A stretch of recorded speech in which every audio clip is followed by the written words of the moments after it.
Hello. What's up, everybody?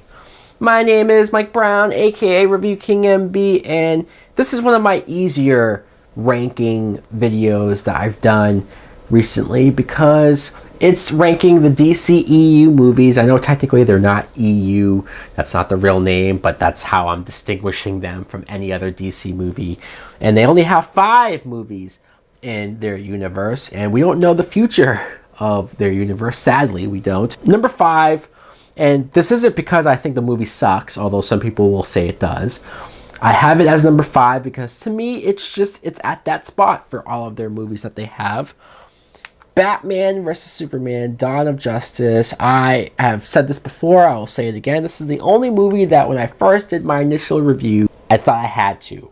It's the only review that I'm not proud of because it's not something I fully agreed with. I mean, it's something that I felt most of what I said, but there was a small part of me that knew something was missing, knew something was off, and knew that there was a certain level of disappointment here because it just fell short of the greatness it could have been. And then it wasn't until the Ultimate Edition where I said, okay, that's what I was missing. I mean, trust me, there's still things I don't like. Jesse Eisenberg as Lex Luthor is still terrible. And there's still aspects of the story of like, I want more Superman. I want a real sequel to Man of Steel. As good as Ben Affleck is as Batman, and he is, that opening shot of him being there, him being present during the end of Man of Steel is something that was genius. The fight with him in Superman, I think, held up. Him with the Ultra Batman suit from Dark Knight Returns, Frank Miller, the dream nightmare sequence looks amazing, even though you might not know what the hell is going on.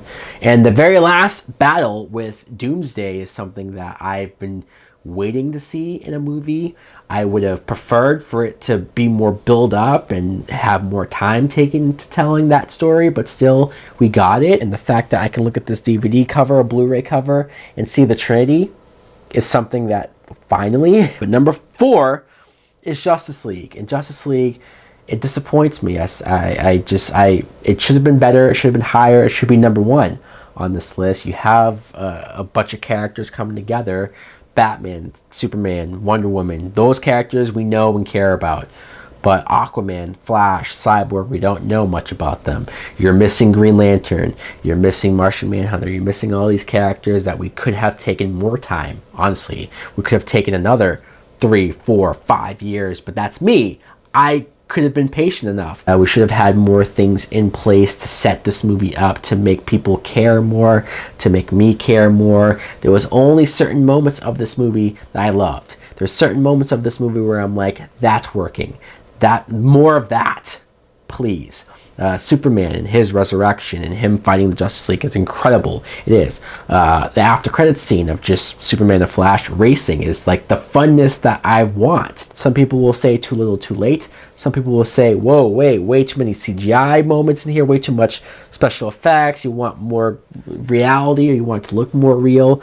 Some of that I agree with, and some of that's a little nitpicky, but it is one of those things where you want these movies to be more universally loved. You want these movies to connect more. And so far, they've only done that to a point. Number 3, Suicide Squad. And Suicide Squad, people will say, how is this above Justice League?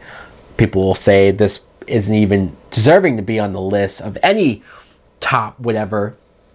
And that's fine. I still really enjoyed the movie, though. I mean, look, it's one of those things where, yeah, the more I watched it, the more I heard other people talk. And I'm like, okay, yeah, you're right. Enchantress does suck as a villain. She starts off interesting in her origin, and you know, Cara Delevingne has her moments of playing it interesting, but once she gets towards the end and she's all dancing and she's weird and her plot doesn't really make a whole lot of sense, and the giant thing in the sky, you're like, all right, that's where the movie falls apart. Margot Robbie as Harley Quinn is the best thing about this movie.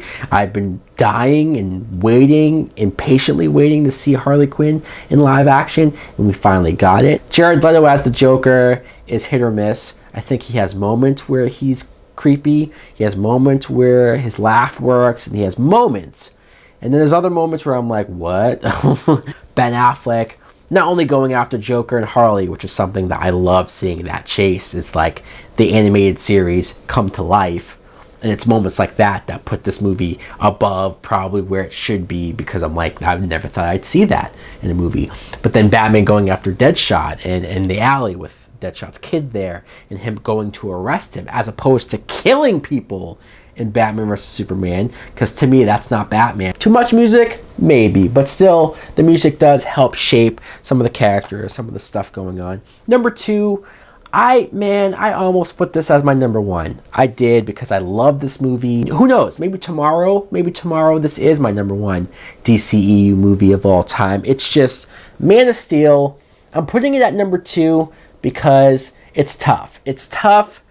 This film got me so excited for the new DC movies, for the new Superman. I loved how they told the backstory, how you saw Russell Crowe and Krypton, and all of that was great. I loved all of that. And then you skipped the farm stuff. You skipped Clark Kent growing up on the farm, because I've seen that so many times. I didn't want to see that. You skip ahead to him becoming Superman, finding everything out about him. And then you get General Zod as the villain. Michael Shannon is so good as General Zod. He should have said Neil before Zod. I agree with that. But Amy Adams as Lois Lane, her finding out that Clark is Superman right off the bat from the beginning, makes her intelligent, makes her more interesting, seeing how she learns more about him and starts to grow close to him because of that. Presenting this movie as an alien invasion film, it's like a sci-fi alien invasion. It's so different. There's certain choices I don't love, and maybe that's what bumps it down a little bit. Stuff like Pa Kent, and for some reason the way Kevin Costner plays it, and the whole like, yeah, maybe you should have let those kids die, or yeah, don't save me when I'm in the middle of a tornado. Stuff like that. I'm like, why did you change it from him just having a heart attack? But so many other stuff work. Henry Cavill as Superman. This is why I'm desperate for another Superman solo movie. It's because he is so good. I know people are like, oh, Superman kills Zod. He wouldn't do that. No, Superman would do that. To save civilians, he would do that. But number one, it had to be my number 1. It's Wonder Woman. I think it's just technically a better movie. It's technically like a better made movie, whether my feelings on it might change from day to day. Today, it's number 1. Tomorrow, Man of Steel might be number 1. But right now, Wonder Woman, because it's so simple in its storytelling. It's so like, hey, here's just a character and her backstory. Here's a character that's existed for all these years.